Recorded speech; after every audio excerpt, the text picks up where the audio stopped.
était une fois, il y a très très très longtemps, dans un village très très très reculé, une vieille dame du nom de Misère. Misère était très très très âgée et elle vivait dans une très très très humble demeure. Misère, pour vivre, elle n'avait pas besoin de grand-chose.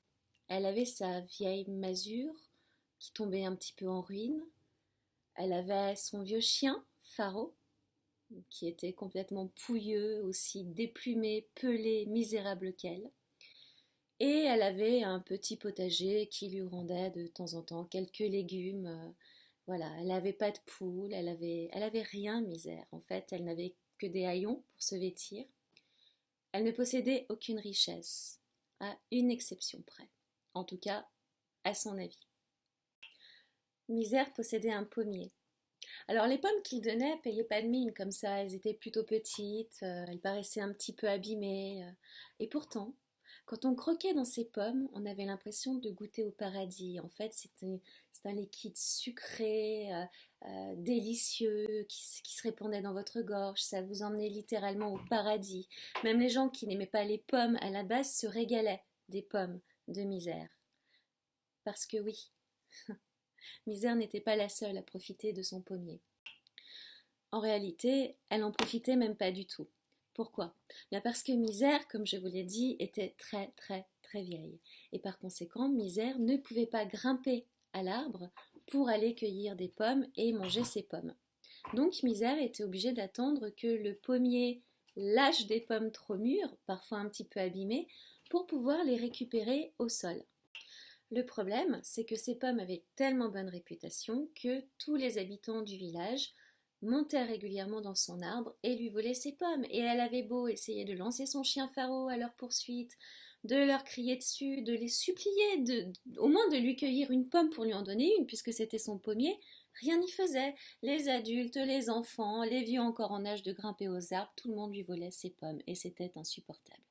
Mais Misère en avait pris son parti. Qu'est-ce que vous voulez qu'elle fasse? Elle était tellement, tellement, tellement vieille. Et elle avait tellement, tellement, tellement de rhumatisme.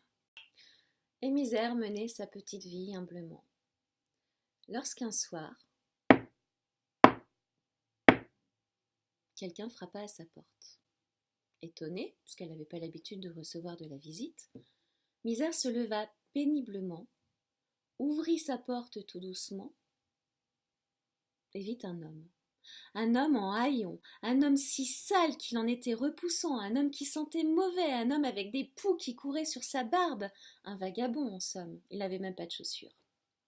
Et l'homme lui dit: Bonsoir, Misère. Oui, vous connaissez son nom. Bonsoir, Misère. Je suis un vagabond.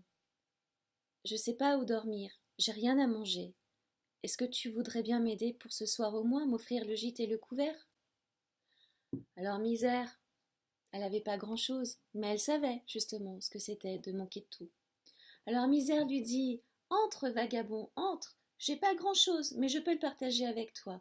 Tiens, la moitié de mon pain. Tiens, la moitié de ma soupe. Et si tu veux dormir près du feu cette nuit, sois le bienvenu. Et c'est ce que fit le vagabond.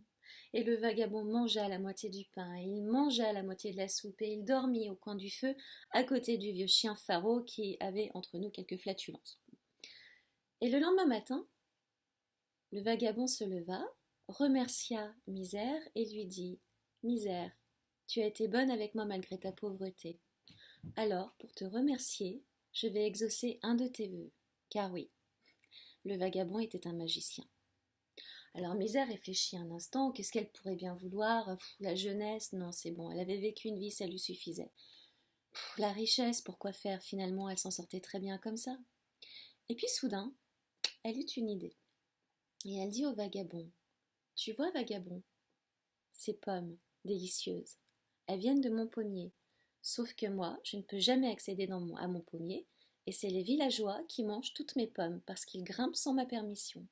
Alors moi, ce qui me ferait très plaisir, ce serait que tous les gens qui montent dans mon pommier restent coincés et que je sois la seule à pouvoir les libérer avec ma parole. Le magicien réfléchit un instant et lui dit: Misère, c'est accordé, ton vœu est exaucé. Et il s'en alla comme ça. Et le temps passa, et Misère put s'apercevoir que le vagabond était bien un magicien.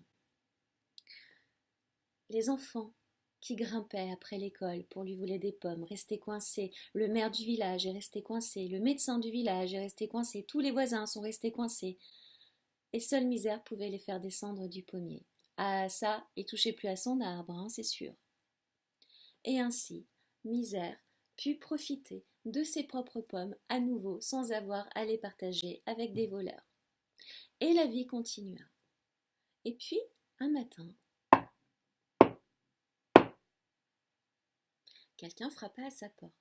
Misère n'avait pas plus l'habitude qu'on frappe à sa porte aujourd'hui qu'il y a quelque temps quand le vagabond était venu. Donc elle se leva péniblement, poussa le chien Faro qui était dans ses jambes, ouvrit la porte et se retrouva nez à nez avec une femme d'une beauté incroyable, époustouflante, mais d'une pâleur spectrale, avec des cheveux d'un noir de jet, des yeux d'un noir si profond qu'on avait l'impression de s'y perdre.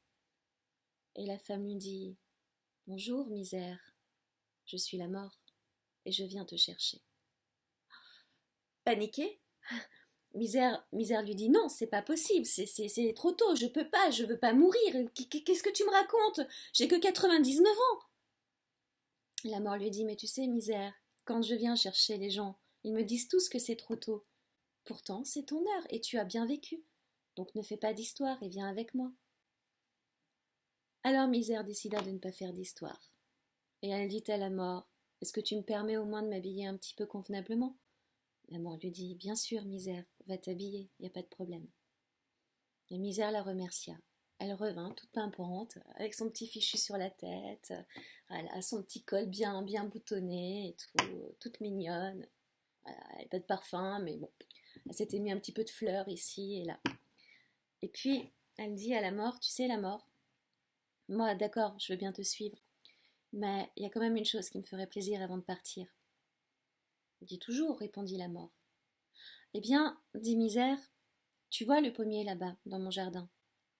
Bah, ça fait des années que j'ai pas pu manger une pomme fraîchement cueillie parce que j'ai tellement de rhumatisme que je ne peux pas monter dans l'arbre pour cueillir mes propres pommes.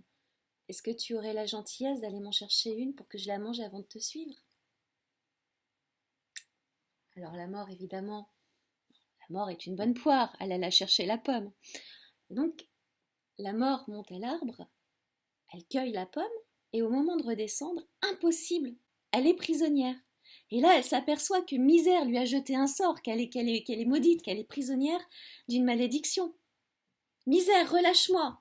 Hors de question, répond Misère. Misère, tu peux pas me laisser là, je suis la mort, je peux pas rester coincée. Faut que je fasse mon travail. Que nenni, moi je rentre chez moi avec mon chien et tu nous fous la paix. Et la Misère claque la porte et elle continue à vivre sa petite vie.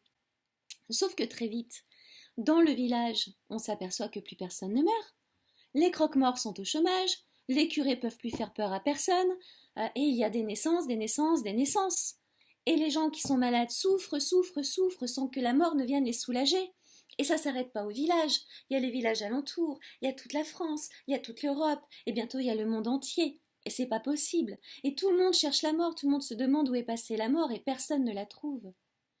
Jusqu'au jour où, évidemment, le médecin du village, passant par là, regarde le pommier de Misère avec une certaine nostalgie. Ça fait bien longtemps qu'il n'a pas mangé une bonne pomme du pommier de Misère. Et en regardant bien, qu'est-ce qu'il voit? La mort. Il va prévenir tous les habitants du village qui se réunissent, qui vont voir Misère, qui tapent à sa porte et qui lui disent « Mais Misère, qu'est-ce que tu as fait?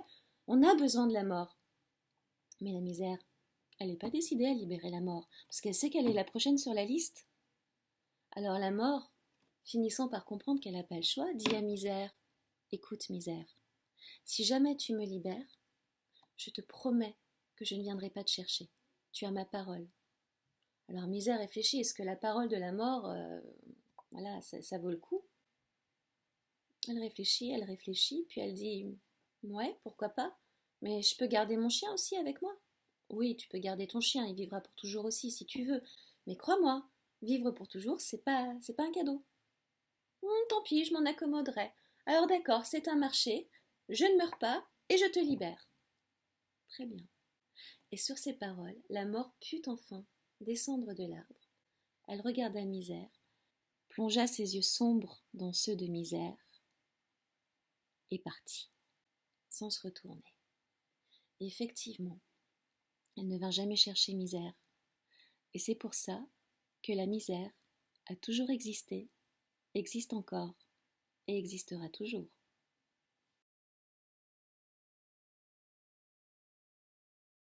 Voilà, j'espère que ça vous a plu.